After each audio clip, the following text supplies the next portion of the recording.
Let's watch now as one of our recreation leaders delivers activity instructions as part of a pre-game huddle for a game we call Minefield.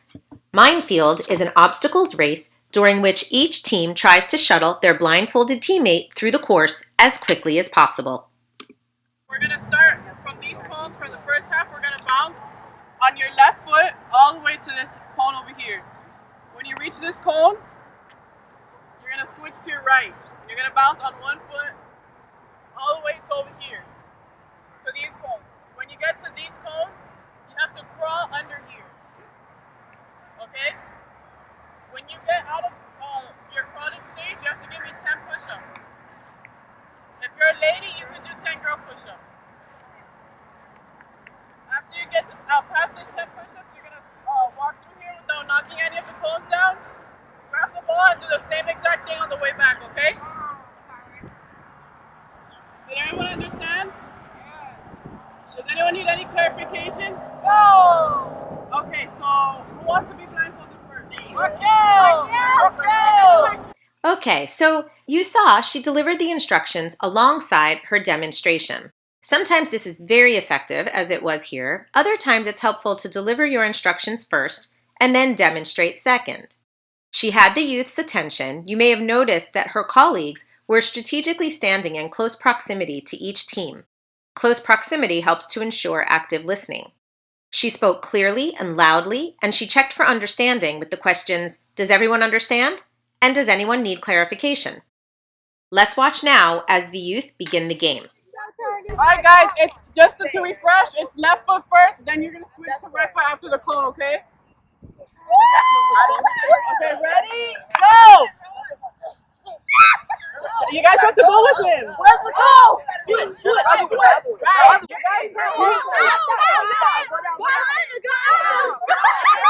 can't hold him. Go push up! 1, 2, push up! Push up! 1, 2, 3, 4, 5, 6, 7, 8,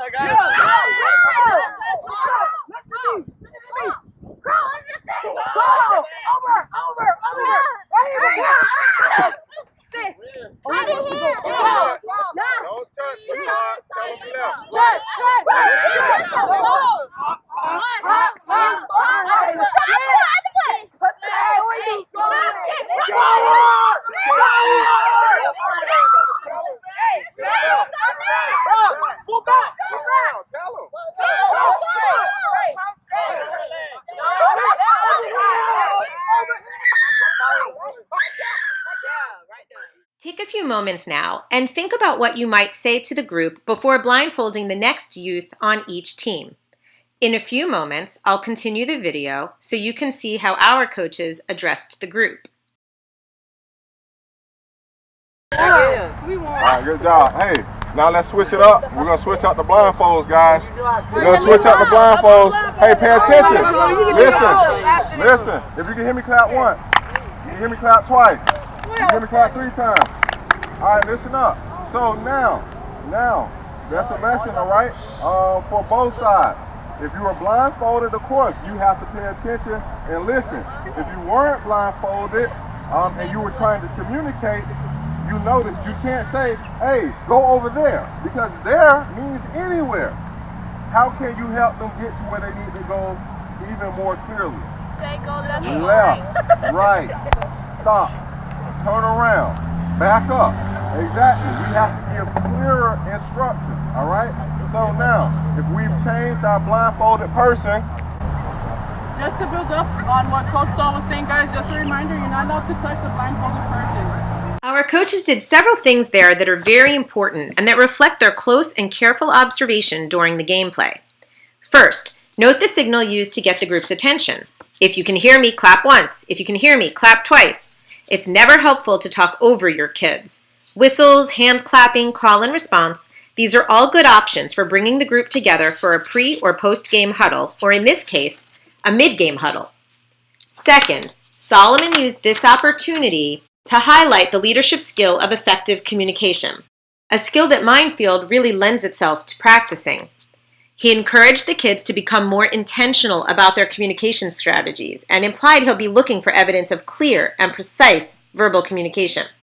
And third, the youth received a reminder at the end of the rules of the game. You cannot touch or guide one another. You are only permitted to use words. I might recommend that this be accompanied by a clear consequence for breaking the rule. For example, if we see you touching your blindfolded teammate, we'll send you back to the beginning to start the course again. Okay, let's watch some more. He's blindfolded, right, team? So we can put him there, but we're not touching him no more. We're going to talk and communicate for the rest. Can you hear us? On the whistle. On the whistle. Yeah, Set. hop on your left leg. Guys, no pushing, no touching. We communicate verbally what they need to do. Set.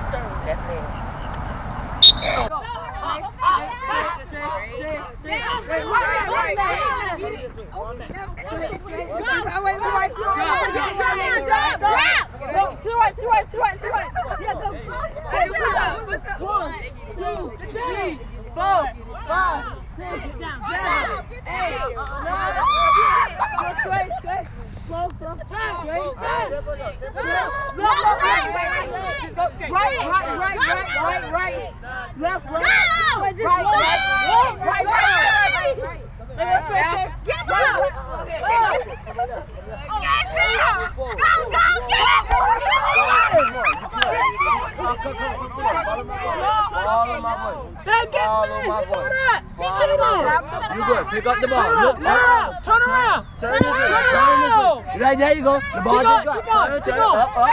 You had it. Up there. Up right there. There you go. Come on. Come on. Right on you. Let's go. Step push up. 1, 2, 3, 4.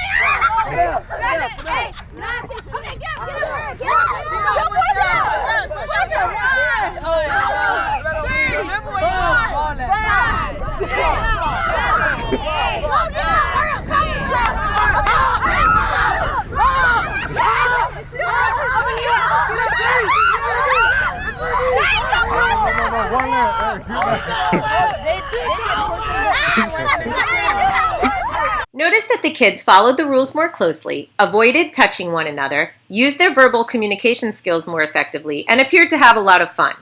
In this next and final clip, let's watch as the coaches facilitate a beautiful post-game huddle, reflecting on what went well and not so well during the game, use of effective communication skills, and their application of those skills to other times and settings and interactions.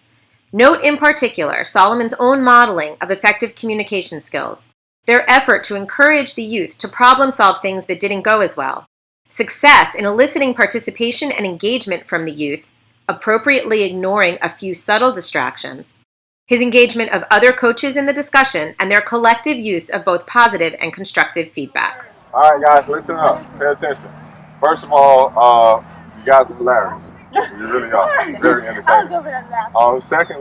Secondly, again, we see that one, it's very hard to take instruction when we're blindfolded because we have to completely trust.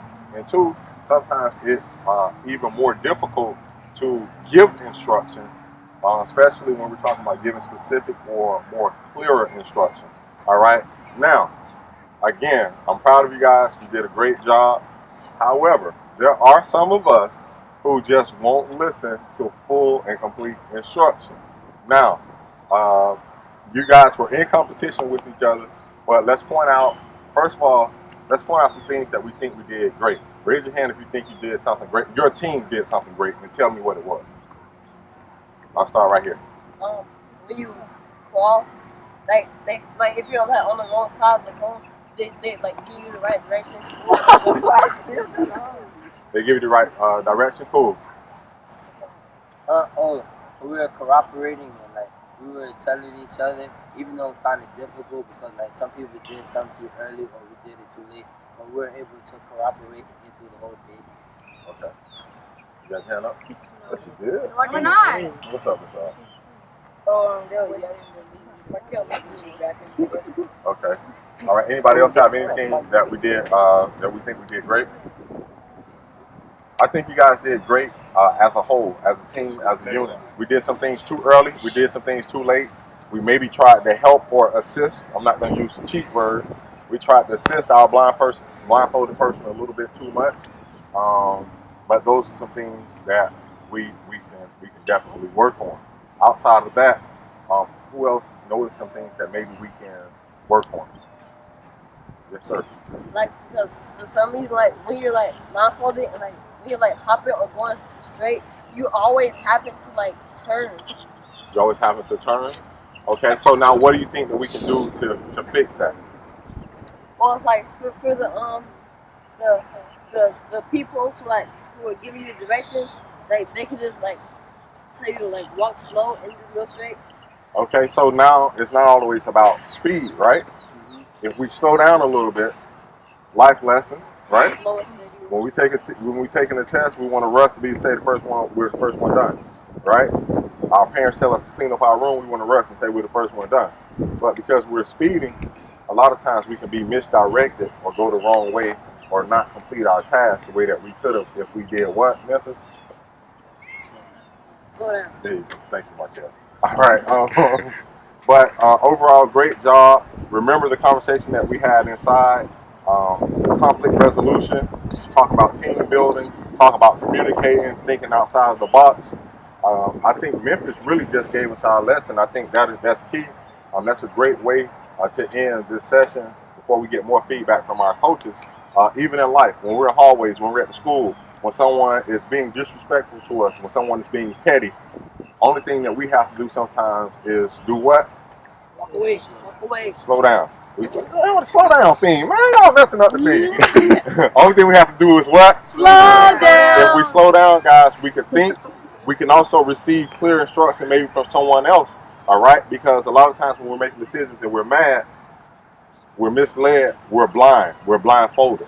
And if we listen to the voices around us that's being positive, we can get out of those situations without resort to violence, without getting in trouble. They are suspended, expelled, and all those other things that we talked about, all right? Coach Sam? I think you guys did well all together. Next time you guys should try, in my opinion, if I was playing with you guys, I would choose one person to lead the blindfolded. Just one person. And everyone else is there for support rather. And maybe one person just speaking and letting them know where to go and what to do. But altogether, you guys did well, and like Memphis said, like slow and steady wins the race in every aspect. Coach Jesse? Again, like everybody else, you guys did good. You guys have to be more clear with your directions. Like yelling right here, the person can't see where you're saying. So you have to say to the right, to the left, how much to the right, how much to the left. Be more clear, and you guys will get where you have to go. Coach Abraham? Yeah, she took what I had to say, but yelling does not really help any solution. Talking forward and straight will help you figure things out.